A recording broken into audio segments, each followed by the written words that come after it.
اعوذ باللہ من الشیطان الرجیم بسم اللہ الرحمن الرحیم۔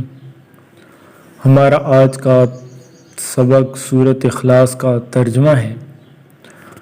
اس میں ہم انشاءاللہ سورۃ اخلاص کا ترجمہ پڑھیں گے، تو آئیے شروع کرتے ہیں۔ کل فرما دیجئے، کہہ دیجئے، ہوا کہ وہ اللہ احد ایک ہے۔ اے پیارے حبیب صلی اللہ علیہ وسلم، آپ فرما دیجئے کہ وہ اللہ ایک ہے۔ اللہ کا ذاتی نام اللہ ہے، باقی سب اس کے صفات والے نام ہیں، جیسے الرحیم، الکریم۔ اللہ الصمد، بے نیاز ہے۔ الصمد، بے نیاز، یعنی کہ سب اس کے محتاج ہیں اور وہ کسی کا محتاج نہیں۔ اللہ بے نیاز ہے۔ لم یلد، نہ اس نے کسی کو جنا۔ لم نہیں، اس نے جنا۔ یلد، لم، ڈڈ ناٹ۔ یہ قرآن مجید میں تقریباً 106 مرتبہ آیا ہے۔ لن ہرگز نہیں، ول ناٹ۔ یلد، اس نے جنا، ایکٹیو وائس۔ ولم یولد، اور نہ وہ جنا گیا۔ لم، نہ ہی، یولد، وہ جنا گیا۔ یولد، وہ جنا گیا، پیسو وائز ہے۔ اسی مادہ سے نکلے الفاظ والد، والدہ، والدین، اولاد، ولادت وغیرہ۔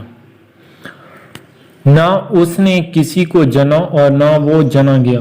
نہ اس کی کوئی اولاد ہے اور نہ وہ کسی کی۔ ولم یکن، اور نہیں ہے۔ اور لم نہیں، یکن ہے۔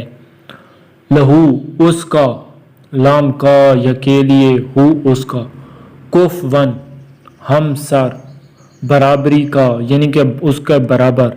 احد، کل هو اللہ احد، ایک صرف اللہ کے لیے۔ کل هو اللہ احد، یہ صرف اللہ تعالیٰ کے لیے کہ آپ فرما دیجئے اے حبیب صلی اللہ علیہ وسلم کہ وہ اللہ تعالیٰ ایک ہے۔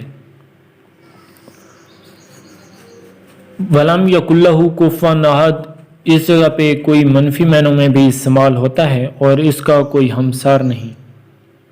قل هو اللہ احد، اے حبیب صلی اللہ علیہ وسلم آپ فرما دیجئے کہ اللہ تعالیٰ ایک ہے۔ اللہ الصمد، اللہ تعالیٰ بے نیاز ہے۔ لم یلد ولم یولد، نہ اس نے کسی کو جنا اور نہ وہ جنا گیا، یعنی نہ اس کی کوئی اولاد ہے اور نہ وہ کسی کی اولاد ہے۔